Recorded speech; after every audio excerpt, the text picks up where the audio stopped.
ভিডিওটা আমার কাছে এলো কি করে এটা বলতে গেলে তো শুরু থেকে শুরু করতে হবে।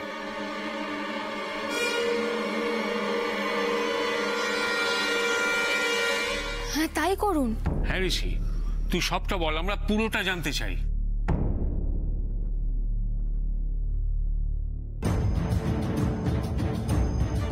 অরুণাভ যে উচ্ছৃঙ্খল, নেশা করে র্যাশ ড্রাইভিং করে, এটা আমাকে বকুল প্রথমে জানান।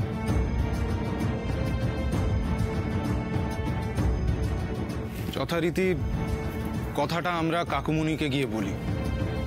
জানি না কেন কাকুমণি আমাদের কথাটাকে গুরুত্বই দিল না।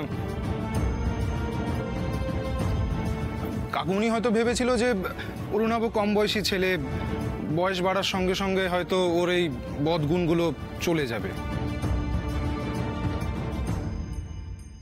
বা অন্য কোনো রিজন ছিল হয়তো, আমি ঠিক জানি না, কাকুমণি ভালো বলতে পারবে।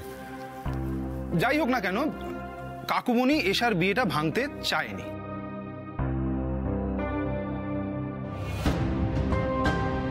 তার মধ্যেই আমরা জানতে পারি অরুণাভর মধ্যে শুধু যে এই বদগুণগুলোই আছে তা কিন্তু নয়, ও এই গোটা সমাজের জন্য ক্ষতিকারক।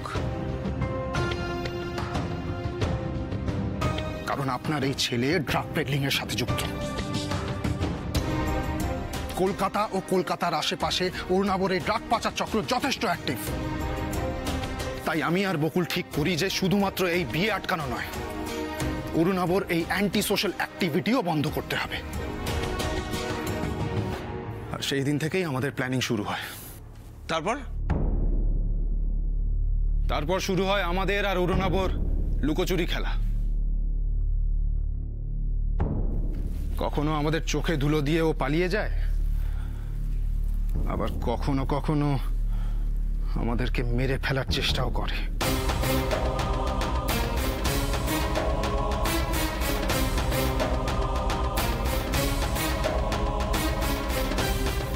আমাদের এই লড়াইয়ে প্রথম দিকে প্রত্যেকটা রাউন্ড অরুণাভই জিতত। কি বুঝলেন মিসেস রক্ষিত? আপনার এই ছেলে ওভার কনফিডেন্ট হয়ে গেছিল। তাতে অবশ্য সুবিধাটা আমাদেরই হয়েছে, তাই না? গতকাল বাবার এক বন্ধুর সাহায্যে আমরা ম্যাডোনা বারে একটা স্টিং অপারেশন চালাই, যেটার ভিডিও এক্ষুনি আপনারা দেখলেন।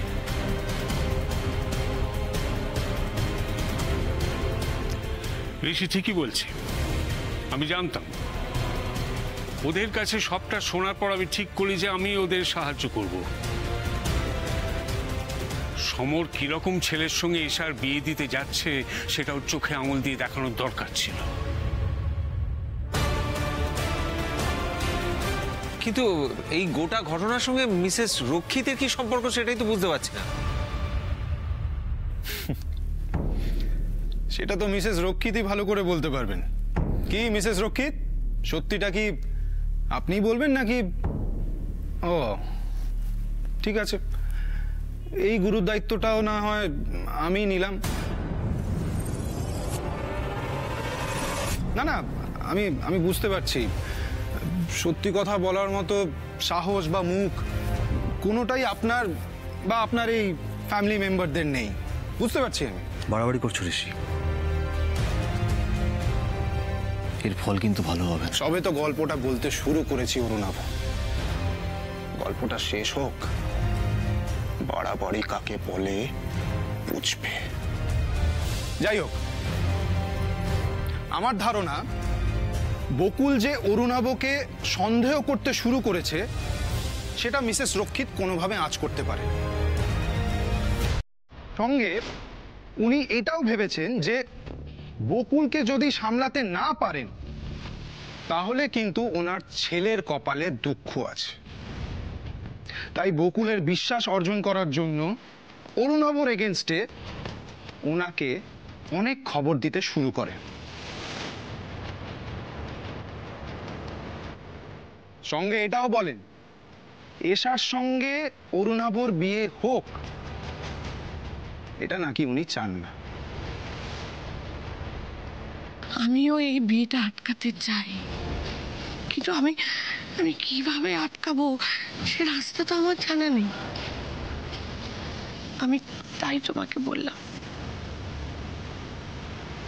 এমনকি রজতাভ বাবুর হার্ট অ্যাটাকটা যে একটা নাটক, সত্যি নয়, শুধুমাত্র এই বিয়েটা তাড়াতাড়ি দেওয়ার একটা ছুতো, সেই খবরটাও কিন্তু মিসেস রক্ষিতই আমাদের ফোন করে বলে। কি বলছিস কি? তার মানে ওই হার্ট অ্যাটাকের ব্যাপারটা পুরোপুরি নাটক ছিল? হ্যাঁ মা, অরুণাভর মায়ের বুদ্ধির জবাব নেই। উনি আমাদেরকে সেই ইনফরমেশনগুলোই দিতেন যেগুলো আমরা আগে থেকে গেস করে ফেলতাম। আমি যদি কিছু ভুল বলে থাকি প্লিজ আমাকে ধরিয়ে দেবেন মিসেস রক্ষিত। আমরা এটাও আন্দাজ করেছিলাম যে রজতাভ বাবুর ট্র্যাপে কাকুমণি অলরেডি জড়িয়ে পড়েছে। আমি যে রজতাভ বাবুর সঙ্গে আরো অনেক বিষয় জড়িয়ে আছি সেটাও কি জেনে গেছে ঋষি বকুল? তাহলে তো সর্বনাশ হয়ে যাবে। আমাদের আন্দাজে আরেকটু মশলা দিতে আর আমাদের বিশ্বাসের জায়গাটা আরো পাকা করার জন্য মিসেস রক্ষিত আমাদেরকে ইচ্ছে করেই বললেন যে রজতাভ বাবুর হার্ট অ্যাটাকের নাটকটা কাকুমণি জানে। আগে বিয়েটা হয়ে যেতে দাও, তারপর বকুলের চা করার আমি করব। বকুলের সব হাক ডাক বেরিয়ে যাবে। হানি আসলে আসলে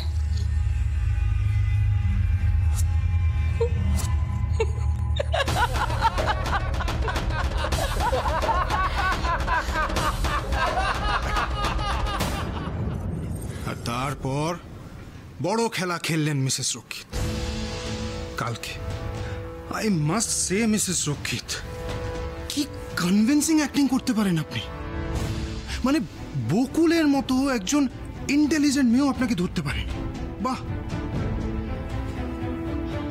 কালকে আমাকে আর বকুলকে অরুণাভর হাত থেকে বাঁচাতে গিয়ে আপনি যে নাটকটা করেছিলেন সেটা তো আর এমনি এমনি করেননি, করেছিলেন প্রমাণ লোপাট করার জন্য। কি তাই তো? মিসেস রক্ষিত, এই জায়গায় না আপনি একটা ভুল করে ফেলেছেন, আর সেই ভুলটা কাজে লাগালাম আমি। আপনি শুনলে হয়তো অবাক হবেন, বকুল সরল মনে একজন মাকে বিশ্বাস করলেও আমি কিন্তু প্রথম দিন থেকেই আপনাকে পুরোপুরি বিশ্বাস করিনি।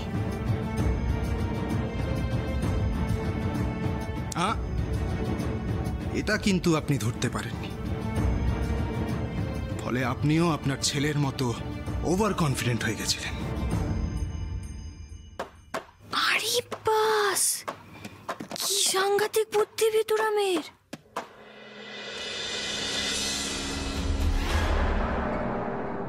বকুল, আপনার মনে আছে কালকে ম্যাডোনা বার থেকে বেরোনোর পর গুন্ডাদের হাত থেকে বাঁচার জন্য আমরা একটা জায়গায় লুকিয়ে পড়েছিলাম?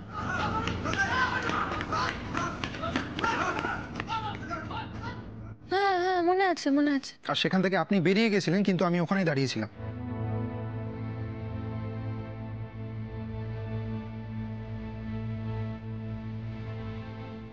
কেন জানেন? কেন?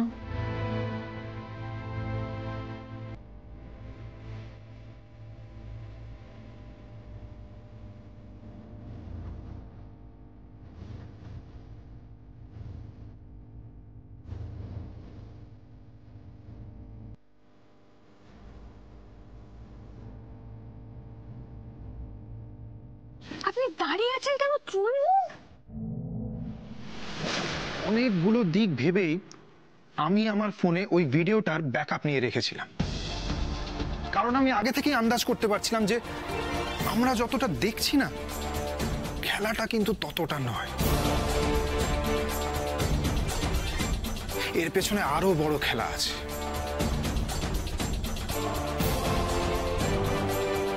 আর মিসেস রক্ষিত হলেন এই খেলার একজন গুরুত্বপূর্ণ প্লেয়ার।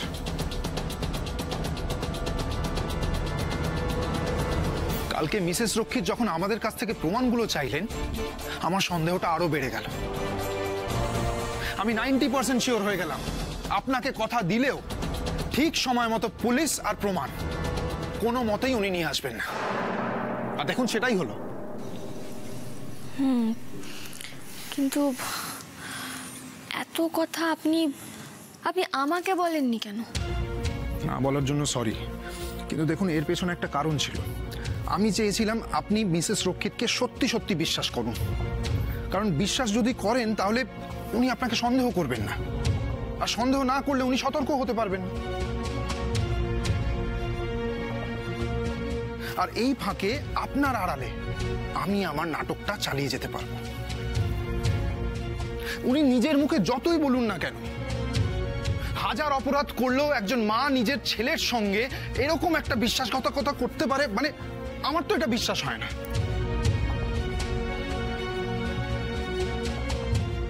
হ্যাঁ, আমার মায়ের মতো মা যদি হতো তাহলে হয়তো বিশ্বাস করতাম, কিন্তু মিসেস রক্ষিতকে আমি যতটুকুনি দেখেছি, মানে অ্যাপারেন্টলি ভালো মানুষ মনে হলেও আমার কিন্তু ওনাকে ভীতু বলে মনে হয়েছে। আর একজন ভীতু দুর্বল মানুষের পক্ষে নিজের ছেলেকে পুলিশের হাতে দিয়ে দেওয়ার মতো ডিসিশন নেওয়া খুব কঠিন বাবা। তোর কাছে এত প্রমাণ ছিল, তুই আমাদের আগে জানাসনি কেন? বলিনি কারণ অরুণাবুর আসল চেহারাটাই যে সবার সামনে দেখাবো, এইটাই কিন্তু একমাত্র উদ্দেশ্য ছিল না আমার। এই মিসেস রক্ষিতের ভালো মানুষই মুখোশটা খোলা দরকার ছিল সবার সামনে। আর উনি এখানে না এলে সেটা সম্ভব হচ্ছিল না। তাই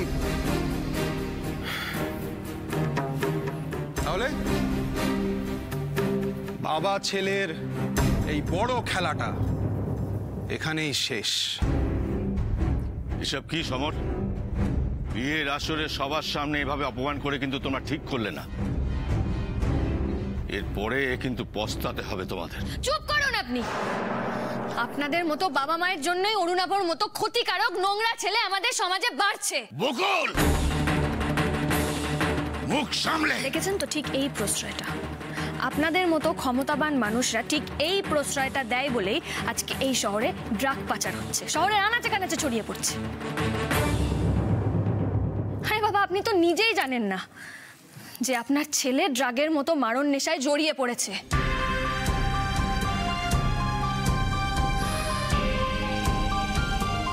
ভগবান বোধহয় পাপের ফল এইভাবেই ফিরিয়ে দেয়।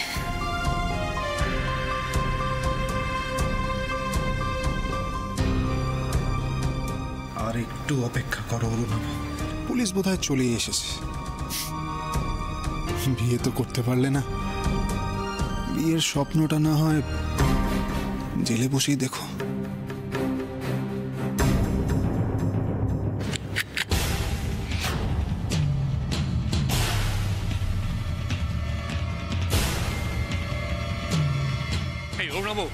কি করছো তুমি? যদি জেল যেতেই হয় তাহলে তোদের দুটোকে শেষ করে তারপর যাব।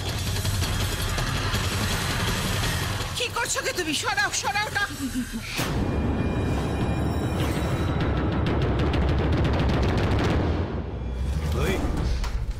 দাঁড়া বলছি, দাঁড়া, নাহলে কিন্তু গুলি চালিয়ে দেবো আমি। দাঁড়া, সাহস থাকলে চালা গুলি চালাও।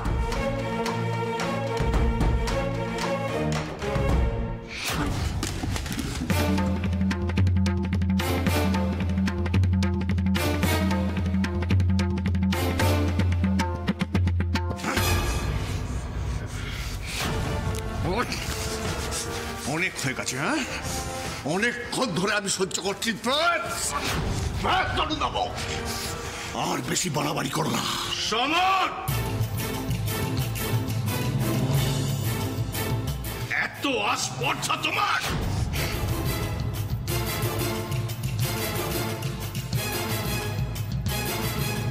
আসুন ইন্সপেক্টর, এ হলো অরুণাভ রক্ষিত, অ্যারেস্ট করুন ওকে। চলুন। ও জানে না ও কি ভুল করছে, বোঝাও ওকে। ইন্সপেক্টর, ছেড়ে দাও ওকে। Sorry sir. সরি? তোমরা জানো না আমি কে? আমার ছেলের গায়ে হাত তুলে তোমাদের সব কটার চাকরি যাবে। সরি রজতাভ বাবু, এখানে চেঁচামেচি করে কোনো লাভ নেই। আপনার যা বলার কোর্টে গিয়ে বলবেন। এই, ছেড়ে দাও ওকে। একজন অন ডিউটি অফিসারের গায়ে হাত দিলে বা তার কাজে বাধা দিলে কি কি কেস দেওয়া হয় সেটা নিশ্চয়ই জানেন আপনি। আমার কাজে বাধা দিয়ে দয়া করে আপনাকে কেস দিতে বাধ্য করবেন না, প্লিজ। চলো। এই নিন ইন্সপেক্টর, এর মধ্যে ওর বিরুদ্ধে সব প্রমাণ আছে। এই কাজটা তুমি ঠিক করলে না সমর, এর ফল কি হবে বুঝতে পারছো না রজতাভ বাবু,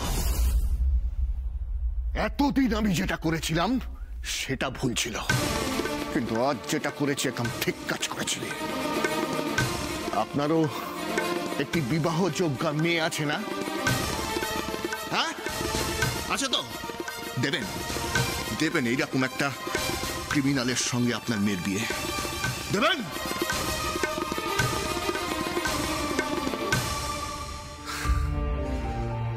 আসলে এই বিয়েটা অনেক আগে আমার ভেঙে দেওয়া উচিত ছিল।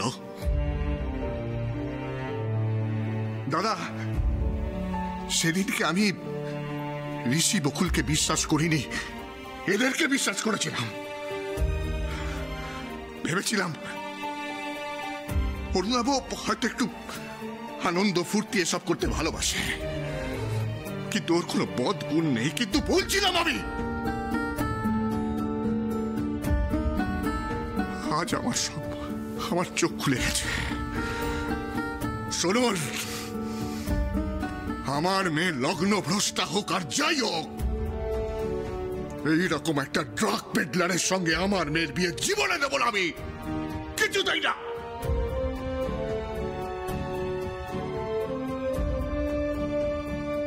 যান অফিসার, এই ক্রিমিনালটাকে নিয়ে এখান থেকে চলে যান। Thank you. চলো। নিয়ে যেও না, আমার ছেলেটাকে তোমরা নিয়ে যেও না। 1 মিনিট অফিসার।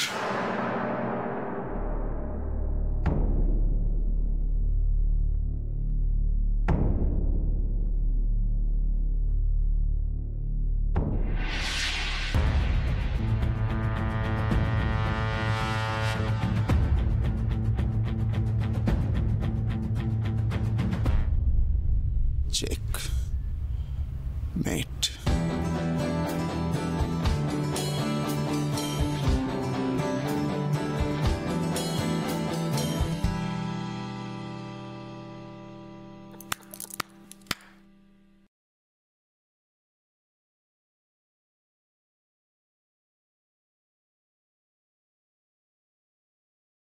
আজ যা করলে এর ফলে তোমাদের প্রত্যেককে পস্তাতে হবে, খুব পস্তাতে হবে বলে দিলাম।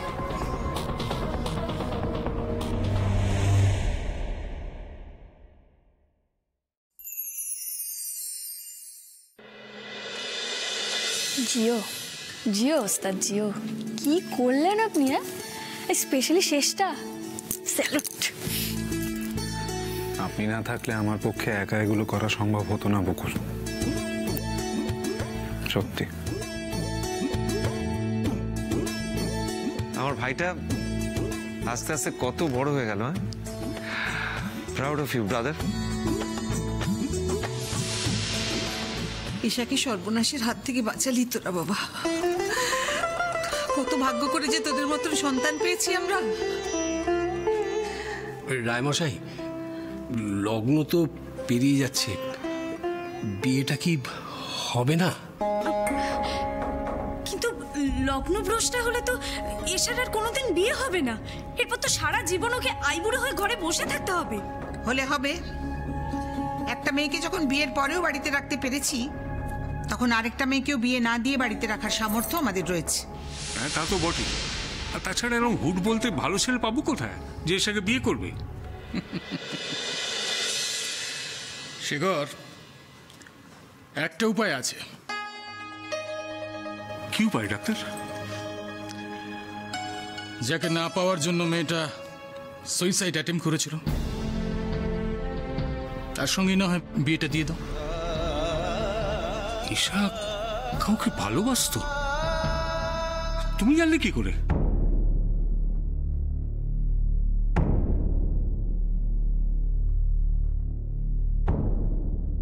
এই চিঠিটা আমি এশার ঘর থেকে পাই।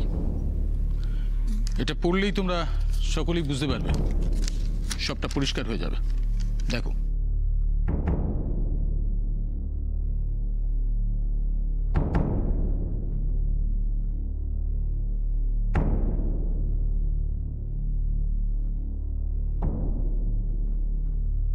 বাবা, কি লেখা আছে চিঠিতে?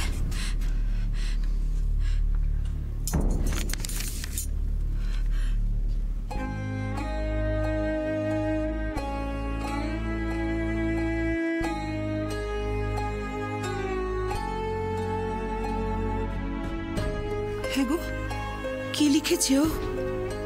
কাকে ভালোবাসতো ঈশা?